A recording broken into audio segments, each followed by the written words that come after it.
Quienes nacieron durante los últimos 50 años probablemente hayan crecido con la imagen de un Japón ejemplar, una nación de vanguardia colorida con una cultura fascinante y una tecnología que parece estar décadas por delante de las potencias más desarrolladas de Occidente. Todo sin dejar de lado lo más importante, el trabajo y la obsesión que tienen los japoneses con este. Sin embargo, tras la nación que dibujó nuestra niñez, yace una historia que poco tiene que ver con dibujos animados, autos tuneados y robots gigantes. Hoy vamos a hablar sobre el imperio japonés, sus crímenes y las razones por las cuales poco y nada se habla al respecto.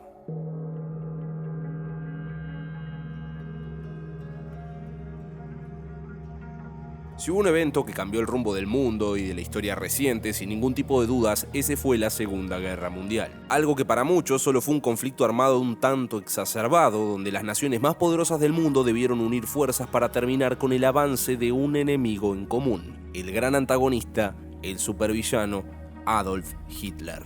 Pero no, fue mucho más que esto, fue un punto de inflexión histórico que dio paso al mundo que hoy conocemos, un mundo con un único relato hegemónico e indiscutible. El orden que hoy rige nuestro planeta fue configurado durante la posguerra, como por ejemplo algunas naciones que antes podían no tener relevancia mundial ahora pasarían al frente. Sin embargo, muchos no están al tanto de esto y no los culpo. Se hace realmente difícil aprender historia mientras se intenta decantar los hechos entre tanta propaganda, folletería y películas que no temen en tomarse algunas cuantas licencias a la hora de llevar a la ficción sucesos históricos. Al relato de los aliados enfrentando al fascismo en Europa lo conocemos todos. Lo que pasó en Alemania fue reiterado en una incuantificable cantidad de ocasiones y con toda la razón del mundo. Sin embargo, estimo que, y por una cuestión ligada a la Guerra Fría, como paralelismo a aquellos crímenes se suele hablar sobre las víctimas del terrorismo estalinista como la única contracara de la historia que no nos contaron. Suceso que, si bien fue real, ha sido desdibujado hasta el absurdo por ciertos grupos pertenecientes al bloque occidental empeñados en equiparar a la Unión Soviética con la Alemania nacionalsocialista,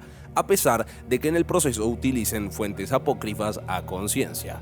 Pero como ya los introduje, hoy no vamos a hablar de la URSS de Stalin, sino que de los crímenes cometidos por el imperio japonés. Nación que lucharía en el bando del eje junto a Italia y Alemania, cuyo papel detallé en los videos que hice sobre la Segunda Guerra Mundial, donde su trágico final no sería otro que el de encontrar la rendición incondicional tras 2 detonaciones atómicas sobre su población civil. Pero, ¿qué pasó después de las bombas? Bueno, exceptuando las espadas, su arquitectura y tradiciones milenarias, prácticamente todo por lo que hoy conoces al Japón. Luego de bajar las armas, las fuerzas aliadas, con Estados Unidos a la cabeza, ocuparían las islas durante aproximadamente 7 años. En el proceso se creó una nueva constitución que transformaría el absolutismo monárquico en una monarquía parlamentaria. Y de paso, se sentarían las bases para que ahora los japoneses pasen a ser aliados estratégicos de los Estados Unidos, y necesitaban un lavado de cara urgente. Pero no entraré en detalle ya que de eso también hice un video en el pasado.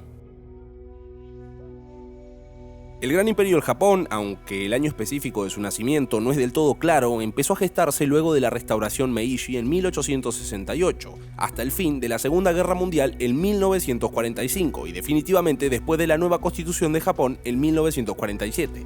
Y a pesar de solo ser un conjunto de islas, Japón supo ser el terror de todos sus vecinos durante muchísimos años. De la mano de una rápida industrialización, los nipones consiguieron militarizarse a niveles históricos, cosa que facilitó su expansión, convirtiéndolo en un imperio colonial en tan solo un par de décadas. Recordemos que su posición geográfica alejada de los imperios europeos permitió avanzar sobre muchos estados subdesarrollados, en comparación a ellos, quienes fueron incapaces de poner resistencia alguna. Y junto con el imperialismo comenzó el terror. Pero esta crueldad sin precedentes no sería sino que el resultado de años de gestación en donde una amalgama de ideas que poco tenían que ver con la tortura y el derramamiento innecesario de sangre terminarían volviendo al soldado japonés un arma perfecta a la espera de que un déspota dé rienda suelta a la violencia. Muchos historiadores coinciden que este cóctel fatal estaba compuesto, por un lado, de las tradiciones medievales samurái donde los guerreros habían aprendido a obedecer sin cuestionar a sus señores feudales, que derivó en la lealtad militar tan característica del soldado japonés, y por el otro, la creciente tendencia shingoísta adoptada por el Estado, un nacionalismo exaltado respaldado por la religión oficial, el sintoísmo, que sostenía que el emperador era un ser divino descendiente de la diosa del sol, Amaterasu, lo que justificaba todavía más la obediencia a su figura. Pero en cuanto a crímenes, sobre lo que trata este video, existen varias fuentes con puntos de vista distintos, por lo menos hasta la Segunda Guerra Sino-Japonesa en 1937. Algunos señalan que el trato por parte de los soldados japoneses desde la Primera Guerra Sino-Japonesa en 1894 hasta los primeros años de la década de 1930 fue tan humanitario como el de las fuerzas militares de otras potencias, pero otros entienden que desde 1890 hasta 1930 el aumento de la crueldad del ejército japonés fue creciendo escaladamente.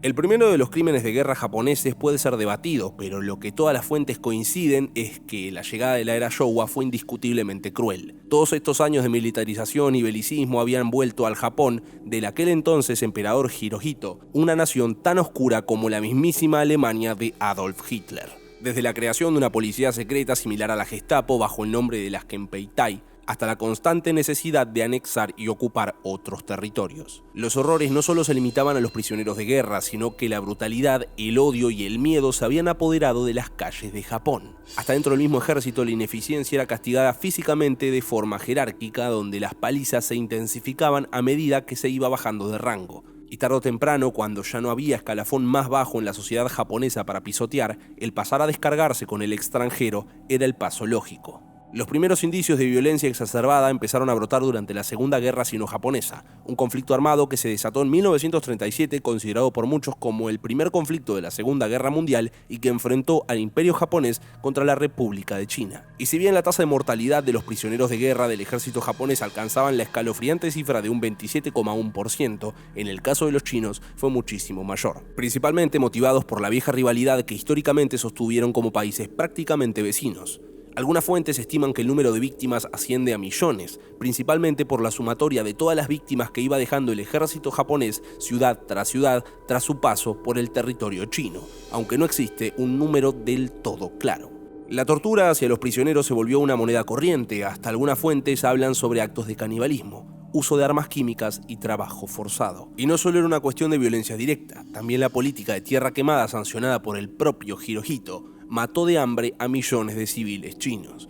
Pero, lamentablemente, la crueldad no solo se limitaba a las consecuencias de una ocupación militar, y el ejemplo del Escuadrón 731 es un claro ejemplo de ello. Este fue un programa encubierto de investigación y desarrollo de armas biológicas del ejército imperial japonés que no se privó de experimentar con humanos, principalmente civiles chinos, durante la ocupación japonesa de la Manchuria en el marco de la Segunda Guerra Mundial.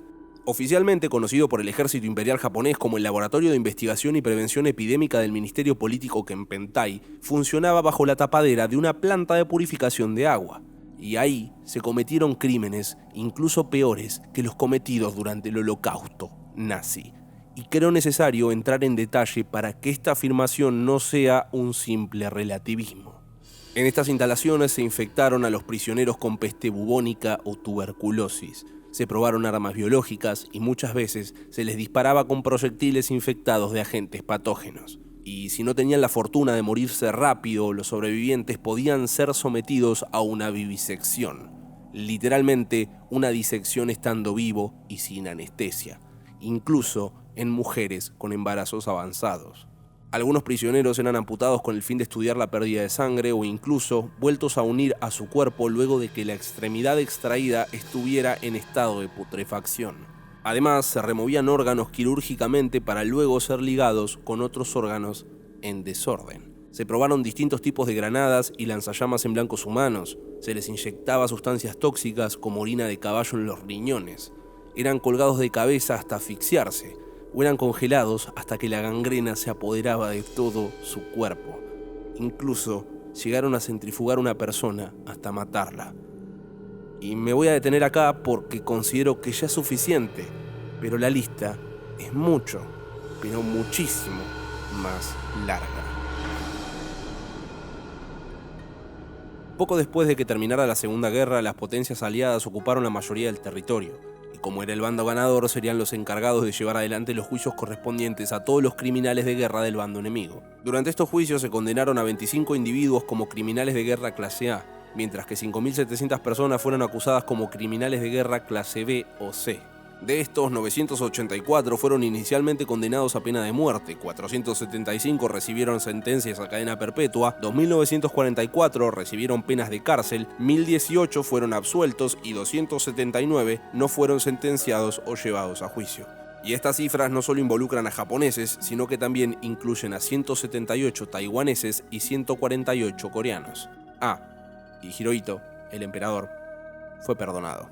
Los cargos de clase A fueron juzgados por el Tribunal Penal Militar Internacional para el Lejano Oriente, conformado por varias cortes dispersas por toda Asia y el Pacífico, también conocidos como los juicios de Tokio. Y en cuanto a las disculpas, bueno, el gobierno japonés fue un tanto ambivalente.